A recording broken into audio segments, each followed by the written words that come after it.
begin the same. Jafar wants the lamp to take over Agrabah, but the only one who could enter the Cave of Wonders is known as the Diamond in the Rough, which is not him. Which then leads us into meeting Aladdin, a thief in Agrabah. So one day, when he's busy stealing and doing his usual business, he comes across this beautiful young woman. And this woman is no other than beautiful Princess Jasmine of Agrabah. However, at this time, he doesn't know that she's a princess, and they both start to fall in love.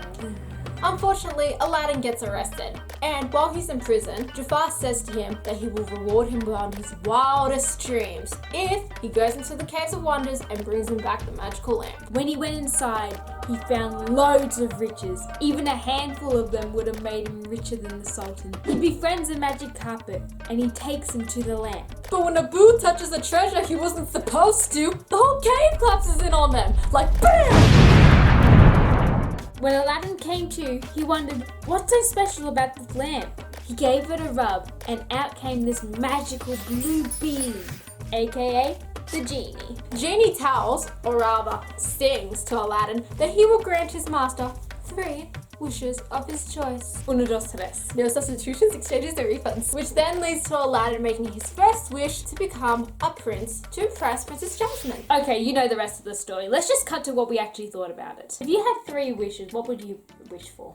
In a kingdom far, far away, I'm pretty sure it was in France, an enchantress disguised as a beggar shows up at a young prince's castle begging for shelter from the storm outside. She offered the young prince a rose in exchange for shelter, but after the young prince saw her horrid appearance, he refused to let her in. After this rude action, the enchantress reveals her true beautiful self and curses the prince into a foul, hideous beast, and all the servants into household objects. Like spoons and teapots and chairs, and well, you get the picture. The only way that the spell could be reversed is if he could learn to love another and have that person love him in return. But who could ever learn to love a beast? Many years later, in a village nearby, there was a beautiful woman named Belle, who's kind of odd and she always has her nose stuck in books, but she dreams of adventure. A buff man named Gaston wants to marry Belle because of how beautiful she is, but she clearly declines. Meanwhile, Belle's father goes to an inventor showcase. He gets attacked by wolves along the way and ends up at the beast's castle.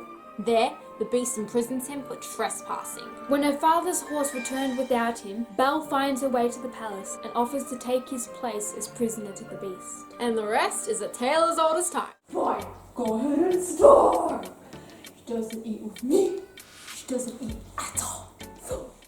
So the movie Wish Dragon begins with 2 children, one boy named Din and a girl named Lena, who become the best of friends. They do what most kids do, cause mischief, fly kites, and just make promises to be best friends forever. Sadly, Lena moves away, and that friendship comes to an end. 10 years later, a 19-year-old Din becomes a hardworking delivery boy. He tries to make enough money to impress Linda. It's Lena. He tries to make enough money to impress the now rich Lena, who he hasn't seen since they left. On one of his deliveries, however, this odd random customer doesn't know how to pay, so he gives him a teapot. And this teapot will supposedly give him all the answers. Talk about a vague customer. So it turns out this small piece of china holds a flippin' wish dragon inside that will grant his master 3 wishes. Sounds familiar? I could have sworn we've heard this somewhere before. Luckily, however, he got to meet this dragon just in the nick of time, because it turns out there are other people who are after this teapot. Lynn accidentally uses one wish to outrun this guy known as Pockets, the villain of the story, which literally has his hands in his pockets the whole time and he uses his feet for I don't know what reason. I mean, look at that, it's just so weird. So after that, Din gets the picture. He's got 2 more wishes left that he can use for whatever he wants. So he decides to use his second wish to get into Lena's 19th birthday. And what does he go as? A rich boy! Or Princeling, as what he said in the movie. And if you know the rest of the story of Aladdin, then you pretty much know what happens from then on out. Wants to impress the girl, has his wishes, won't give much more on that. But his first intention is to win her friendship, not love. Dory, a blue tangfish, suffers from short-term memory loss and gets separated from her parents as a child, As she grows up, she's constantly asking other fish whether or not they have seen her parents. while forgetting about them at the same time. And that's when it leads to the first movie, where she bumps into Marlin, a clownfish, who's looking for his lost son Nemo. I'm pretty sure he was captured actually. Oh, that's what I meant. And if you've already seen the first movie, you would know how that ends. 1 year later, Dory briefly remembers her parents in a strange flashback. She saw that they used to live in a place called the Jewel of Morro Bay, California. So she goes to look for them. So the three of them, Marlin, Nemo and Dory, all find their way to California. When they arrived, they were attacked by a giant squid that wanted to eat them. But it looked like an octopus. Anyway, Nemo got hurt and Marlin asks Dory just to step aside and do what she does best, forget. Feeling hurt and upset, Dory swims to the surface to find help, but she then gets captured by staff members from a marine life institute. Dory gets tagged and put into quarantine with the other marine life. There, she meets a 7-tentacle octopus named Hank. Noticing that Dory has a strange fading memory, Hank strikes up a deal with her. If she gives him her tag so he can get on a truck to Cleveland, he will take her to see her parents. Obliviously, Dory agrees. Feeling satisfied? Did you like that review? Good. Starts with the optimistic character Sam I Am, who we all know loves his green eggs and ham. From the zoo, he steals a chickarrat, a creature fluffier than a tall giraffe. He meets a character, let's call him Guy, who's as boring as an old pudding pie. Sam weasels Guy onto a long road trip, from cars to houses, from boxes to ships. Along the way, two bad guys track them down at any cost to bring the chickarrat to the big man known as their boss. But these two bad guys aren't the only ones to track them in this comedic soapy, as there's a rich man named Snurse who wants the chickarrat as a trophy. Through this long story of secrets and scams, Sam insists Guy tries green eggs and ham. We all know the story of Little Red Riding Hood, don't we? The one with the little girl goes to bring some goodies to her sick grandma, and then the wolf stops her along the way, and then the woodsman comes and saves them all. It's the same beginning to the story. The only difference with this version of Little Red Riding Hood is that they live in a modern setting with cars and TVs and downtown. It's the woods, Chief. We don't have downtown. You know what I mean. After the crazy events of the Little Red Riding Hood incident, the police come down to Granny's house to investigate. At the same time, the cops are trying to figure out if one of the Little Red Riding Hood suspects is the Goody Bandit, a criminal who takes people's secret recipes and puts them out of business. So each character, Red, the wolf, the huntsman, and Granny, are all interviewed to hear their side of the story so the police can determine whether or not to bring in the cage. In the cage! We're being sarcastic. Never mind. Scratch the cage. They find out some pretty intense secrets about each other, and I mean the kind like the wolf being a detective who was tracking down Red, and the huntsman who wasn't even really a huntsman, but just an actor playing one. A very different twist to the classic Red Riding Hood tale. Have you tried decaffeinated coffee? I don't drink coffee.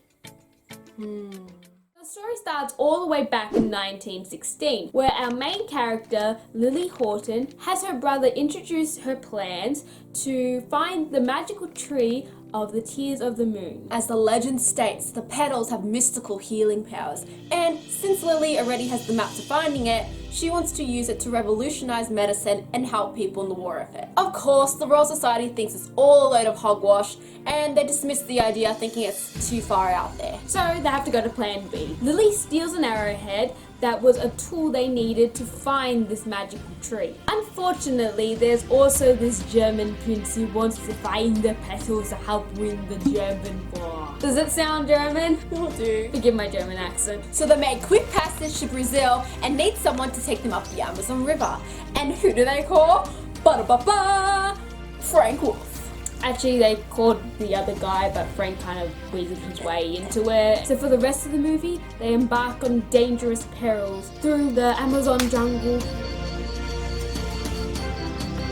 down waterfalls, through the rapids, attacked by natives, and various other obstacles, etc., etc. Precious girl. So they have to race against time to beat the German to the tree. Have to go back to my boat. Alright, so we start off somewhere in the Marvel Universe. I think it was like Avengers Endgame. So Loki, god of mischief, ends up getting kidnapped by the TVA, which stands for Time Variance Authority. Wait, is it Time Variant Authority? Time Variance? Because it's like variance. Yeah, but it's a time variant. See? Time variance. So the job of the Time Variance Authority is to prune off any variants that might create a brand new timeline in order not to create a multiverse of madness. And apparently Loki picking up the Tesseract was not meant to happen. So instead of pruning off this variant of Loki, he was used to find a more dangerous variant that was hiding during great apocalyptic events. Turns out this dangerous Loki is a woman who calls herself Sylvie. She goes by Sylvie. So to not go into too many spoilers, Loki and Sylvie get stuck in other timelines, form close friendship after a few back and forths of mistrust and deceit. Which then leads to them falling in love with themselves. However that works. So their love, their handhold to be exact, formed a nexus event, which basically means there was another branch that was about to form. So basically the rest of the series is them trying to figure out who's behind the TVA. They go into voids and they have their realms and they meet other variant Lokis of themselves. Like an old Loki, a young Loki, and a crocodile Loki. Yes, we said crocodile Loki. So there was a lot going on in this 6-episode miniseries that you cannot recap within 3 minutes. Wait, what? So the story revolves around the stones, Ben and Michaela's stone to be exact. Ben and Michaela are brother and sister. They go away with their mum and dad. And Ben takes his family, his wife, his twin son and daughter named Olive and Cal. And when it was finally time for them to come home from Jamaica, on the first flight involved Michaela and Ben's mother and father. And Ben's wife and daughter. Yeah. So Grace and Olive. So that led the second flight to have Ben, Michaela and Cal. So the story starts off about a family who goes to Jamaica for a little vacation time. You know, escape the world's problems, spend time together, comb seashells through their hair, that type of thing. So when it comes to the returning home point, half the family split onto 2 different flights because it was overbooked. Not enough room or something like that. Anyhow, the later flight that has one half of the family on it gets struck by some pretty intense turbulence, and I'm talking like the grab the person beside you for dear life kind of turbulence. So when the plane finally does land, everyone gets off all happy and sound, and they're just glad that they survived that flight. One thing, when they actually do get off that plane, there's kind of a hype of commotion. So this is the part where they're like, what's going on? Who's done something wrong? Did someone do something not right? The answer they do receive isn't exactly one anyone, like not even the audience, expects. Turns out that little bump in the trip wasn't the only thing that rattles manifest, as they're suddenly told that them and their plane have been missing, presumed dead, for the last 5.5 years, as Vance said it.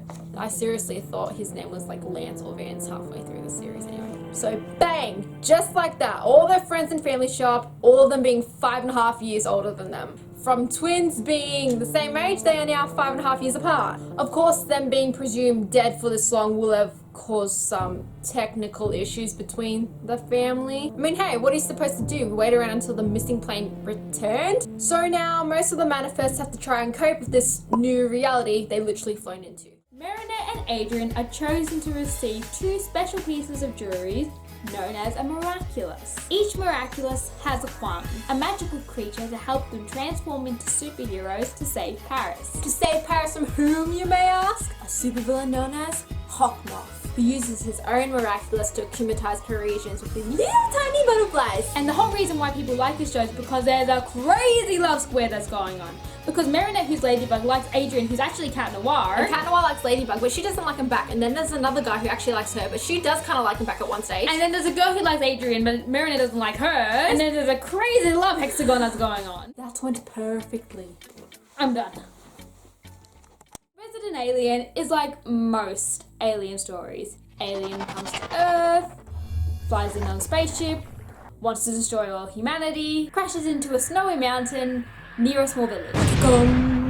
So now that the alien is on Earth, he kills and takes on the appearance of the town's doctor, known as Harry Vanderspiegel. So much fun to say. Vanderspiegel. Vanderspiegel. Vanderspiegel. So now the alien version of Harry has successfully weaved his way into the human society, becoming the town's doctor, working among humans,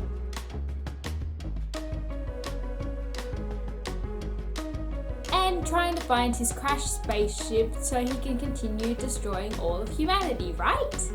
Wrong! So it turns out everyone can see Harry is just plain old human, all except for one boy who happens to scream every time he sees Harry in his true alien form. So yeah, I mean, this kid just happens to see Harry as his true alien identity, I guess. So this leads Harry to try and dispose of the boy, and by that I literally mean dispose of the boy, completely throughout the show. And the second bump in the road? Well, part of the original body of Harry had been found in the lake.